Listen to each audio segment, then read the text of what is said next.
Boa tarde, alunos do sexto ano. Vamos para mais uma aula de ciências. O tema da nossa aula de hoje é água na Terra. Você sabia? A água que você bebeu hoje pode ter feito parte do oceano um dia? Isso mesmo, no ciclo hidrológico, ou seja, o ciclo da água. A água circula pela natureza. A água faz parte do oceano. A água que fez parte do oceano pode evaporar e, na forma de chuva, cair em um lago ou rio, por exemplo, de onde pode ser destinada ao consumo humano.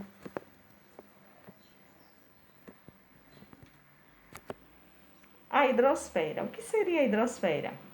É o conjunto de toda a água que existe no planeta, certo?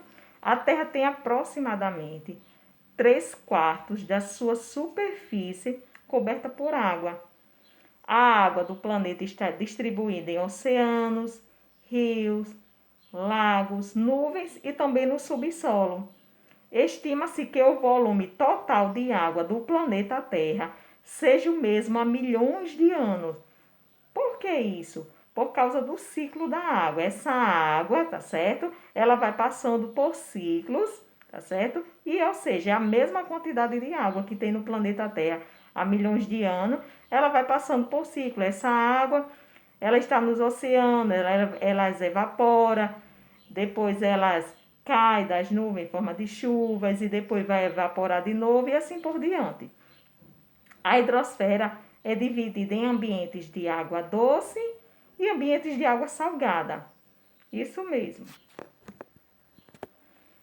Veja aqui nesse gráfico a distribuição da água na superfície da Terra. Vocês podem até acompanhar aí no livro de vocês, na página 150, tá certo? Que tem dessa distribuição de água. Aqui eu coloquei água doce e água salgada nesse gráficozinho para vocês verem. Veja que 97% da água do planeta Terra é salgada. Apenas 3% dessa água é doce. Mas aí, professor, o que é uma água salgada? O que significa dizer que a água é salgada? A maior parte da água da hidrosfera está presente em mares e oceanos. Essa água é salgada, isso é, contém uma grande quantidade de sais minerais dissolvidos, em especial cloreto de sódio, também conhecido como sal de cozinha. Os sais minerais se desprendem das rochas, no leito dos rios, são carregados pela água e lançados nos mares. Ao longo de milhões de anos, esse processo resultou em um grande acúmulo de sais minerais nas águas oceânicas. E essa água salgada, ela não é apropriada para o consumo humano, tá certo? Nós não consumimos essa água salgada e também não utilizamos ela na pecuária e nem na agricultura. Ou seja, a maior parte da água do planeta Terra é água salgada e nós não consumimos, nós não aproveitamos dessa água para o nosso consumo. Daí a importância da água doce, né? Isso que a gente vai ver daqui um pouquinho. Ainda falando dessa região de água salgada, certo? Nós vamos ver que existe uma zona fótica e uma zona afótica nos oceanos, tá certo? Essa região iluminada pelo sol, tá certo? É chamada de zona fótica. Nessa região dos oceanos vivem muitos animais e também algas. Mas aí existe uma parte nos oceanos, tá certo? Que é chamada de zona afótica, ou seja, é uma região onde a luz do sol ela não chega, tá certo? É uma região bem profunda do oceano, tá certo? Que fica logo abaixo da zona afótica. Você pode ver aí nessa imagem, tá certo? Nessa região não existe algas, mas existem vários micro-organismos e também alguns peixes, como os peixes abissais, que ele tem alguma característica, tá certo? Que eles conseguem, que lhe permite viver nesses ambientes. Se existe a água salgada, também existe água doce, certo? E por que essa água é chamada de doce? A gente vai entender agora. A água presente nos continentes, conhecida popularmente como água doce, encontra-se principalmente em reservas subterrâneas, ou lagos, ou na forma de gelo. Embora não tenha sabor doce, ela recebe esse nome em contraponto à expressão água salgada. Entenderam agora? Essa água é chamada de doce por causa que a outra água que a gente viu, ela é bem salgada. E essa água doce, ela tem sais minerais? Sim, só que é uma quantidade menor, tá certo? É uma quantidade menor do que essas águas oceânicas, que tem uma grande concentração de sais, tá certo?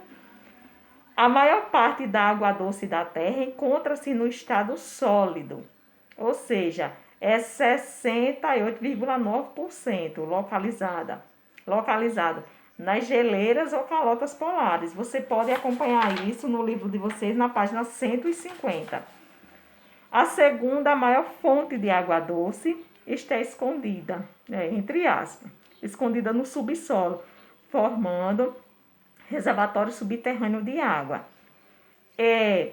Eles representam 30% do volume de água doce do planeta, ou seja, a quantidade de água doce que nós temos é muito pequena em relação à quantidade de água salgada. E ainda essa pouca quantidade de água doce que nós temos no planeta Terra, boa parte dela é uma água em estado sólido, ou então é uma água subterrânea, que está nessa parte subterrânea, que a gente vai ver mais um pouco. Então, vamos ver um pouco sobre água subterrânea. O que seria essa água subterrânea? São águas, certo? Que estão localizadas no subsolo, tá certo? Abaixo do solo. Eu gostaria que vocês abrissem os livros de vocês na página 155 e 156, tá certo? Do livro de ciência de vocês, para a gente interagir um pouco. Eu gostaria que vocês lessem essas páginas, tá certo? E entendessem um pouco sobre essas águas subterrâneas. Observe aí palavras como essa zonas freáticas, lençol freático e os aquíferos, tá certo? Eu gostaria que vocês lessem e entendessem um pouco sobre essa água subterrânea. Eu não vou explicar aqui no vídeo, tá certo? Para o vídeo não ficar muito extenso e porque tá uma linguagem bem fácil de vocês entenderem, tá certo? E daí, eu vou deixar uma atividade para vocês. É a nossa 12ª atividade de ciência, com 6 questões. E eu vou ler para vocês. O que é a hidrosfera? 2. Como a água está distribuída na superfície da Terra? Você pode observar lá no livro de vocês, ou nesse gráfico que eu coloquei aqui nos slides, e dizer como é que essa água está distribuída. Uma parte está em tal local, outra parte está em tal local, tá certo?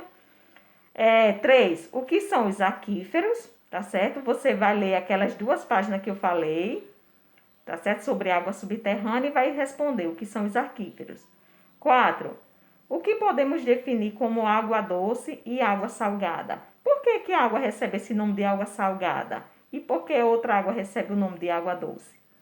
Certo? 5. Se a água é tão abundante no nosso planeta, tá certo? Nós vimos que existe muita água no nosso planeta, não é isso? Por que dizemos que devemos economizá-la? Por que nós devemos economizar a água, sendo que ela é muito e muito abundante no nosso planeta? Ou seja, existe muita água no nosso planeta. E a 6ª questão, eu gostaria que vocês pesquisassem ou criassem, tá certo? Fizessem uma invenção que ajudasse a economizar água em casa ou em outro ambiente. Reutilizando ou diminuindo o consumo.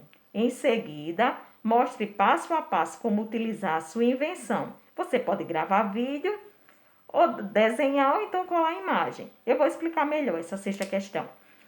Eu gostaria que vocês pesquisassem alguma coisa em livros ou na internet, alguma invenção criada por alguém, ou você mesmo pode criar uma invenção, fazer uma invenção dessa, para economizar água, para a gente economizar água em casa ou em outro ambiente. Essa água, tá certo? Tanto pode ser uma água de reuso, ou seja, uma água, uma invenção que a gente possa reutilizar a água ou diminuir o consumo dela. Você pode gravar um videozinho mostrando passo a passo. Olha, essa é a minha invenção sobre como diminuir o consumo de água em casa, ou reutilizar essa água em casa ou em um outro ambiente. Ou então você pode desenhar, tá certo? A sua invenção ou colar a imagem, fica a critério de vocês. E por último, bons estudos e Deus abençoe vocês.